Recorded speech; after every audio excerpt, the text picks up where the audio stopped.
first order of business, can I get a motion to approve the minutes from the November 29th meeting? So move. Second.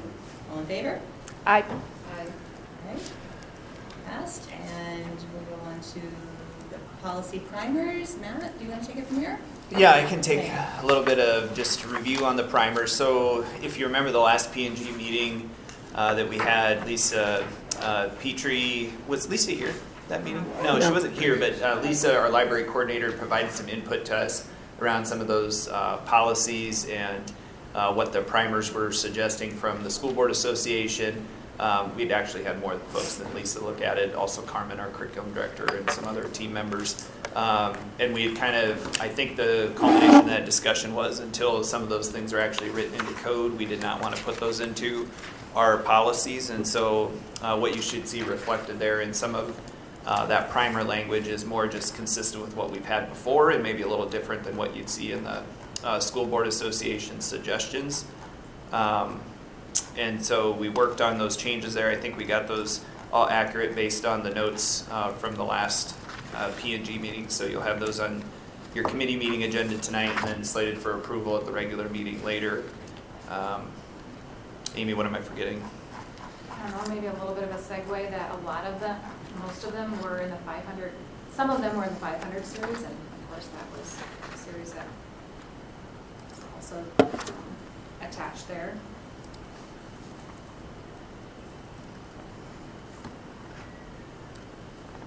I would say we probably will need to anticipate some changes. Yeah, there's in the legislative session. Yeah, so we'll be looking at these again, I'm sure. Yeah.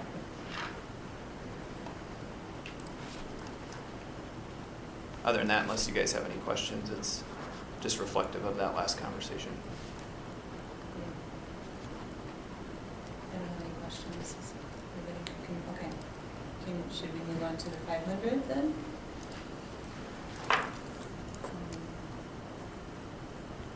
Yeah, and 500 with the student series in front of you. I don't have a lot of things to note there or draw to your attention with our little review. You do see, I know there's a couple places where there's some items redlined and then just reflective of what Amy talked about. Some of those primers were in this 500 series, so you see that. Happy to answer any questions or if you guys had things you noticed as you went through there.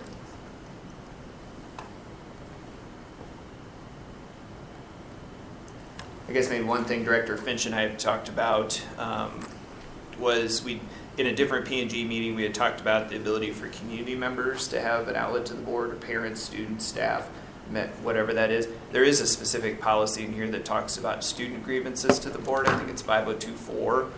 So there's nice language in there for what the students' avenue for that is. Student complaints and grievances is the title of the policy. I think probably at a future P&G meeting we need to come back to just looking for those places in policy where it does let community members know that they're able to reach out and then how those concerns might be directed following that conversation with the board. So we had discussed that I'll try to highlight or pull a couple of those sample ones so you guys can see the language in there. Amy? I'm confusing myself, I'm sorry. I have the 600 series on my desk. So, yes, in the policy primer, there was a lot of 600 series language that IESB was recommending being updated. That 600 series will come to you in the February P&G committee. They're not in the 500 series. It was largely to do with 600 series, so my apologies. Weren't there a couple 500s though? They're mostly 600 curriculum. I don't think there's Instruction. ones. There are some 400s Really and some. substantive, just, yeah. Oh, yep, 400 and then it jumps to 600. My only question was who is on the reconsideration committee, and you don't have to answer that now. If you don't know, you could just get back to us on that. Do you guys know the general makeup of that? I mean, it's going to be a balance, I'm sure, of administrators, teachers. I think I remember what Teacher Carmen said, librarians. what ISB language said is really close to our former language, so to me it looked like there was not a lot of updates in the committee makeup from the original policy differences.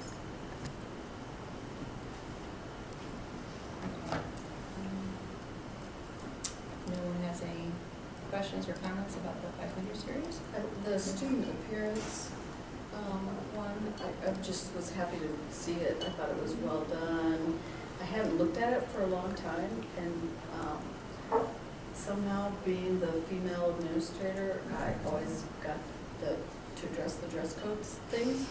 And this, had I had this, that it was a bit simpler.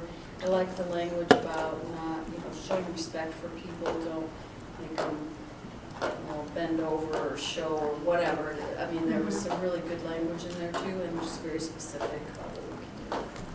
The board worked on this the fall of 2021, pretty, along with the equity committee. Yeah, I thought it was really well done, really appreciated that. I think Laura Gray deserves a shout out for that. I think she took the labor and more, if I'm remembering correctly. Say And something to her. maybe you, JD? I don't, Andrea. I like it, and I didn't help craft it, but Yeah, I think it came up in the equity committee, and then the equity team really worked on it, brought us a good solution, looking at policies across the country that were probably a little bit more progressive, and, it has led, I think, your experience you're talking about there, Molly, to less issues in our school buildings, Yes. about things to address, and power struggles that turn into other issues then, Yes. right? So, yeah. I also was curious about, I didn't write which policy it was. There's reference to a health services manager and like director or something is crossed out all over the place. Is that? Her title changed. It's Jessica Jimerson. Okay, so her title is not Yeah. director, it's manager. Right. Okay, thank you. Just understand. Okay. Done with that? All right, we can move on to the board norms. So the impetus for this one is from our board retreat in October. A document was reviewed at that meeting that was developed by a former board a couple of iterations ago, and we decided we wanted something with a little more formal language. And so I took that on, and I looked around to other boards around the state, the larger districts, and found a lot of good language in the Des Moines policies for kind of what we were looking for, and then also tried to sort of weave in just the spirit of our HRS model and our portrait of an educator, and the values that we've expressed as a board and as a district that we value. And so that is where this document came from. And I guess you can just, if anyone has any comments or concerns, anything they would like to change or add or delete.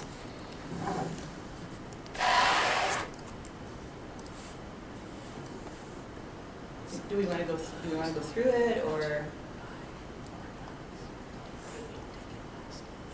I was just thinking about how when I first started, there was a DPO meeting, and I just thought, oh, I'm gonna go to the DPO meeting, and I just jumped on, and I was number 4, and I didn't know that I was only supposed to be 3, but that doesn't go here, and you kindly jumped off, so Yeah. saved me. But anyway, that's not a norm, that's just like, Yeah. you should know that. I think that's what board orientation will address though, because I too had been to a million board meetings, but that's outward facing, and the inward facing stuff I'm still learning, because I don't feel like there's any, there isn't a checklist, right, that tells us what, so that might be just sort of part of what that becomes, is a checklist, right? I did the same thing with the DPO my first week. Oh, did you? And Monica kicked me off. Okay, well, good. I probably texted you. Yes, text you? yeah, you texted Okay. me. So it happens. I know I don't usually ask questions, but the one, one board orientation candidates for board membership, does that mean anyone who's running would receive orientation? I mean, some years we've had like 13 So or I 17. actually didn't write that part. Okay. I just didn't Yeah, I know don't know if if that should come Yeah. out, because that didn't really make sense to me Yeah. either. That's a good catch.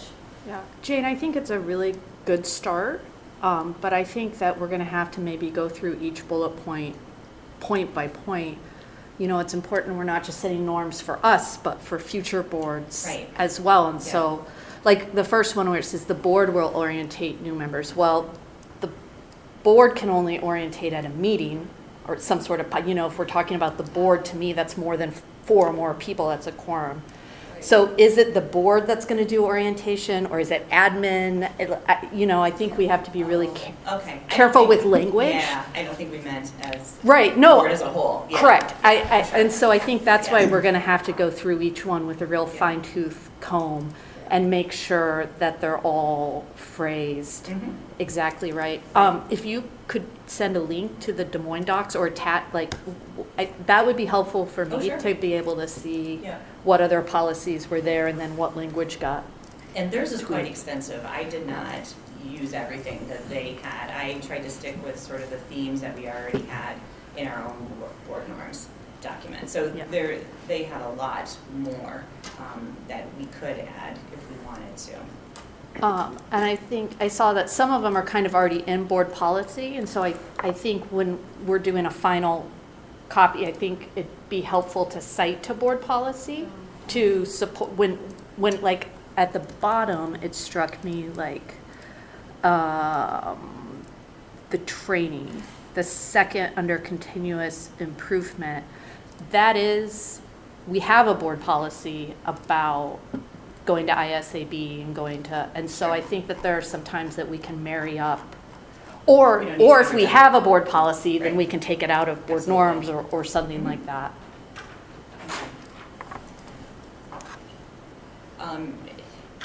I suppose we could bring this back to the next retreat. Maybe that would be the time to do this. What do you think? I think that would be great. We can have the examples that you pulled this from, because I appreciate the work that you put into it and looking out there, and it's a great format and a great start, because I was able to pinpoint some of our old norms, like, that's where that's at. But it may be helpful that instead of having you three tackle it with just comments here and there and then tackle, but if we can dedicate some time in a retreat and work as a board and have that free-for-all, I think that would be great, because as part of my one-on-one with Matt is talking about identifying dates that work for the admin team so we can push out to everybody else. 'Cause at our last retreat, we talked about having more regular retreats, and that's coming up. Yeah, yeah. Yes, it was quarterly. It's a nice setting to be able to have more informal conversation. Point well taken too, that it's not just, I have to remember, it's for any Iowa City board, it's not just this group of people. So I remember reading one of them, something about not being having a hierarchical relationship with, if it's with Matt, between the superintendent and individual board members. And I thought, why would I ever act hierarchical with Matt? But it's any Yeah. board. Yeah, I think that's where the power of this is, we will, you know, the people sitting around the table will not always be us. Right. And so if we can Right. leave something, Right. a nice framework about what the expectations are. I think that, you know, this would have really helped me, I think, in my first year on the board. And so I hope that it will help others as well, yeah. And both that language is from the Yeah, it just seemed Yeah. odd. Yeah. I just Yeah. thought- And I didn't really understand what it meant either. So I'd like us to have a discussion that we can come to a mutual understanding about, you know, what that language means. Because I have a feeling that if you asked all 7 of us, we might all think right now that it means Right, 7 different things. right. And so what I don't want to do is have us adopt board norms that we all think means different Sure, things, yeah. which is why I think that like individual discussion about really what each point means. Yeah. And then it'll be on the record. So there's kind of this recorded history of what the consensus was thinking at the time for future people to know how we at least interpreted the I would say in advance of that meeting, it would be a good idea to read the Des Moines ones, but also, like, I reread the IASB handbook for today to prepare, and they reference the hierarchical, the non-hierarchical dynamic of boards. It's something that I think it's pretty important that we're supposed to have a good understanding of. So that was referenced twice. Between the board or between? Among board members is where I read it. I don't think it had to do with the superintendent in the provision I read. It was, part of it is making sure like the president knows she gets to vote at the same time as being in charge of it. Because I guess some boards have had it where the president sits, I know, but it's what the language said in the ISB. Really? Like you said, like they would sit back and not be part of the conversation. We don't have that problem. Right. But that was one of the contexts the hierarchy was referenced in. And then just also understanding the role of the president and the vice president and whether or not they have more influence over certain things. That's the hierarchical issues as well. I think it's the concept of the board that sometimes is difficult for people to understand. You know, the superintendent is our employee, but that you are the employee of the board as a whole, not of any one person. And so, you know, any one board member does not get to order Matt around. I just thought, yeah, I just Right. thought it was such a Yeah. weird concept, like Yeah. who would just order that around? I don't know, I just thought it seemed Yeah. odd, but anyway. You won't name names. But I Oh, think okay, I can some name of names, the okay. norms do have a history for other boards. Okay. The reason why they felt it needed to Right. be put to paper Okay. to stop some behavior. And I would just like, when we have that conversation, is to talk about action. I mean, what happens for violating board norms? Because, you know, in looking at other people's norms, one group outlined that you violate this, X, Y, and Z will happen, but then it's like, but can you really do that? Because I'm elected by the people, and there's no recall. I mean, To so, publicly censure yeah. and all of that. so that I think would be a great conversation to Okay, also have. right, right, Yeah, the Des Moines one has that censorship in it. yeah, They do. Yes. They're the only one. yeah, But that I that suggests confirm. that, I mean, I can't imagine they would do that if it's not legal. I mean, right. can't imagine they'd get away with it. Yeah. Yeah. But I think the more important thing is just really just to have the expectations out there so that Yeah. people Yeah. know, Yeah. so people understand. But yes, I think Yeah. we could definitely, I don't know what you all plan. I mean, if I'm hearing that's gonna be a big item for the upcoming retreat. Yeah. I'm fine with that. Lisa, are you fine? Oh, yeah. Okay. Yeah. Great, No, I think it'll be, I mean, we're all here now, but great. I think it'll be good to do it in a retreat Sure. setting. Okay, sounds good. All right. I think that's all we have for tonight. Fastest meeting ever. When Good is- job, Jane. Thank you. When's our next meeting? We would February be the 28th. 28th of February.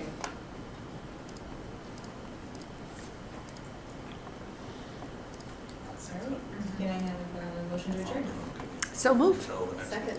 All in favor? Back home. Thank you.